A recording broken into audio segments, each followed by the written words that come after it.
ధర్మం, దీన్ ఈ రెండు ఒకటేనా? వేరే ఏదైనా అర్థాలు ఉంటాయా? చూద్దాం. ధర్మం అంటే ఒక మనిషిని నైతిక విలువలు, సమాజంతో ఎలా సత్సంబంధాలు కలిగి ఉండాలి, మనిషి ఏ విధంగా నడిస్తే తను సుఖ సంతోషాలతో ఉంటాడు అనే విషయాన్ని ధర్మం చెప్తుంది. అంటే ఓ మనిషి పరిస్థితి, ప్రాంతం, స్థితి వీటిని బట్టి ఈ ధర్మం యొక్క విలువ మారుతుంటుంది. ఫర్ ఎగ్జాంపుల్, ఇప్పుడు తండ్రి స్థానంలో అయితే ఆ వ్యక్తికి ఓ రకమైన ధర్మం ఉంటుంది.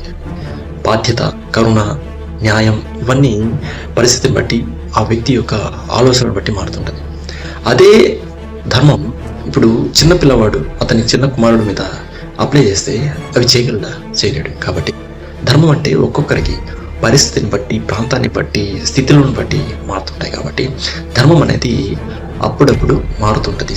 కాలానుగుణంగా, స్థితిపరంగా, పరిస్థితుల పరంగా, అంటే ఇబ్బందుల పరంగా కూడా ఇవి మారుతూ వెళ్తుంది. అందుకే సామాజికంగా మొరాలిటీ పెంచడానికి, అంటే మనిషి తన సమాజంతో ఎంత సత్సంబంధాలు పెంచుకోవాలని తెలుసుకోవడానికి ధర్మం చదవటం. అందుకే ధర్మం రక్షితి రక్షిత అంటారు. న్యాయం, బాధ్యత, కరుణ ఇవన్నీ ధర్మంలో ఒక భాగం. వీటన్నిటిని నువ్వు కాపాడుకుంటే సమాజం కూడా నీ వైపు న్యాయంగా, బాధ్యతగా, కరుణతో చూస్తుంది. అందుకే ధర్మాన్ని రక్షిస్తే అదే ధర్మం నిన్ను కాపాడుతుంది. ఇది ఇంతవరకు కరెక్ట్.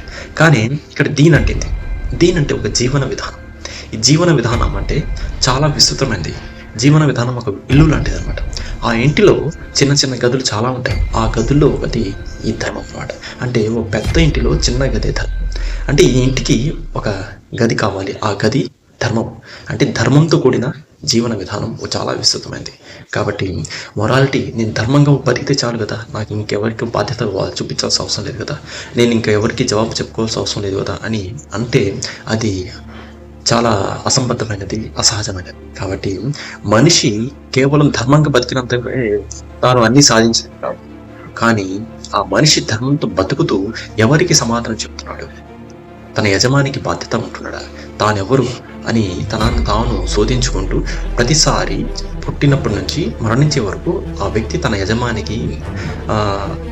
యజమానికి చాలా భరోసాగా, వినయం, విధేయతతో ఉండి యజమాని చెప్పిన పని చేయడం చాలా ఇంపార్టెంట్. ఫర్ ఎగ్జాంపుల్, ఇప్పుడు ఒక చిన్న పిల్లవాడు స్కూల్కి వెళ్తాడు. అమ్మ రోజు తయారు చేసి స్కూల్ పంపిస్తూ ఉంటుంది. ఎవరికి హాని చేయడు. కానీ క్లాస్లో మాత్రం కూర్చోకుండా బయట వెళ్ళి ఆడుకుంటూ ఉంటాడు. ఇది పని చూడడానికి మంచిదే. ఎక్కడైనా చెడు చేస్తున్నాడా, హింస చేస్తున్నాడా, ఎవరైనా హింసిస్తున్నాడా, ఎవరైనా తప్పు పనులు చేస్తున్నాడా? ఏం చేయట్లేదు. తాను కేవలం యజమాని చెప్పిన పని ఆలకించట్లేదు. యజమాని ఎందుకు పంపించాడు? స్కూల్కి వెళ్ళి శ్రద్ధగా చదువుకోవాలి. కానీ అబ్బాయి మంచితనంగా ఉన్నాడు, ధర్మాన్ని ఆచరిస్తున్నాడు. కానీ తాను యజమాని చెప్పిన పని చేయకుండా దాన్ని విస్మరిస్తున్నాడు. దీన్ని అంటారు సమర్పణ. అంటే వ్యక్తి తనని తాను తన యజమానికి బాధ్యత వహించి ఆ యజమానికి జవాబు చెప్పాలి అన్న స్పృహను కలిగి ఉంటాడు. అందుకే ప్రతిరోజు, ప్రతి క్షణం కూడా మన జీవితం మన యజమానికి దాసోహమై ఉండాలి. దీన్నే సమర్పణ అంటారు. ఈ సమర్పణనే చాలా ఇంపార్టెంట్.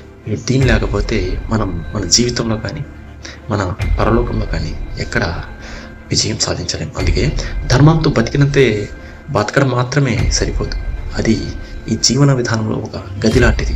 ఆ గదిలో మనం కొద్ది కాలం మాత్రం ఉంటాం. కానీ మనం పూర్తి సమాజంతో, మన యజమానితో కూడా సత్సంబంధాలు కలిగి ఉండాలి. మనం ఎప్పుడు కూడా ధర్మంతో బతుకుతూ మన యజమానికి జవాబుదారీగా ఉండాలి. అస్సలాము అలైకుం.